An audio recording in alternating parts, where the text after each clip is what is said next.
Class में आपका स्वागत है। अभी हम आज समझाने जा रहे हैं आपको उसी अध्याय में औद्योगिकरण का युग अध्याय में मजदूर कहाँ से आए। फैक्ट्रियाँ होंगी तो मजदूर भी होंगे। फैक्ट्रियों के विस्तार से और फैक्ट्रियाँ कैसे बढ़ी और मतलब जब काम बड़े बड़े कारखानों में होने लगा, यही कारखाने फैक्ट्रियाँ कहलाए। फैक्ट्रियों के विस्तार से मजदूरों की मांग बढ़ने लगी, यानी बड़े बड़े उद्योग स्थापित हुए और मशीनों से काम होने लगा। और जब बड़ी बड़ी फैक्ट्रियां स्थापित हुई तो मजदूरों की मांग बढ़ी। 1901 में भारतीय फैक्ट्रियों में 5,84,000 मजदूर काम करते थे। 1946 तक यह संख्या बढ़ कर के 24,36,000 हो चुकी थी। ये मजदूर कहाँ से आए?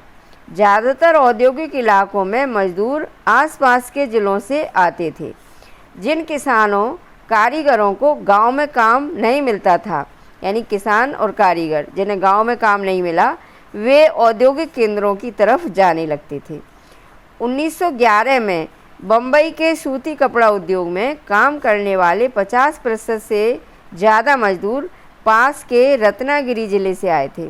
कानपुर की मिलों में काम करने वाले ज़्यादातर कानपुर ज़िले के ही गांवों से आते थे और मिल मजदूर बीच बीच में अपने गांव जाते भी रहते थे। वे फसलों की कटाई व त्योहारों के समय गांव लौट जाते थे। बाद में जब नए कामों की खबर फैली तो दूर दूर से भी लोग आने लगे। मतलब ये नई फैक्ट्रियों की जानकारी और दूर दूर के लोगों को हुई तो दूर दूर से लोग भी आने लगे। उदाहरण के लिए संयुक्त प्रांत के लोग बम्बई के कपड़ा मिलों और कलकत्ता के जूट मिलों में काम करने के लिए पहुंच रहे थे। नौकरी पाना हमेशा मुश्किल था, हालांकि मिलों की संख्या बढ़ती जा रही थी। यानी कोई भी समय ऐसा नहीं रहा कि आसानी से नौकरी मिली हो। कहने का मतलब ये कि मजदूर को मजदूरी मिलने में भी हमेशा दिक्कत आई और मजदूरों की मांग भी बढ़ रही थी। फैक्ट्रियां बढ़ रही थी, मजदूरों की मांग बढ़ रही थी। इसके बाद भी आसानी से मजदूर को मजदूरी या नौकरी नहीं मिल रही थी। लेकिन रोज़गार चाहने वालों की संख्या क्यों नहीं मिल रही थी? उसका कारण यही है कि रोज़गार चाहने वालों की संख्या रोज़गारों के मुकाबले हमेशा से ज़्यादा रहती थी। मिलों में प्रवेश भी निषिद्ध था, ऐसे नहीं घुस सकते थे मिलों में। उद्योगपति नए मजदूरों की भर्ती के लिए प्रायः एक जॉबर रखते थे।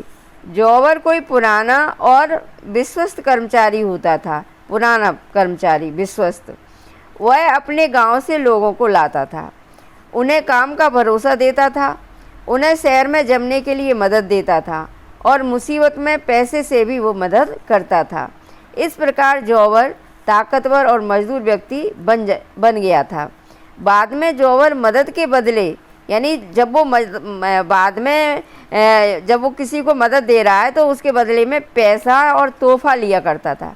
मदद के बदले में पैसे व तोहफों की मांग करने लगे थे। इस तरह के जो मजदूरों को जॉब दिलाने में मदद करते थे और मजदूरों की ज़िंदगी को नियंत्रित करने लगे। समय के साथ फैक्ट्री मजदूरों की संख्या बढ़ने लगी, लेकिन जैसा कि आप देखेंगे कुल औद्योगिक श्रम शक्ति में उनका अनुपात बहुत छोटा था।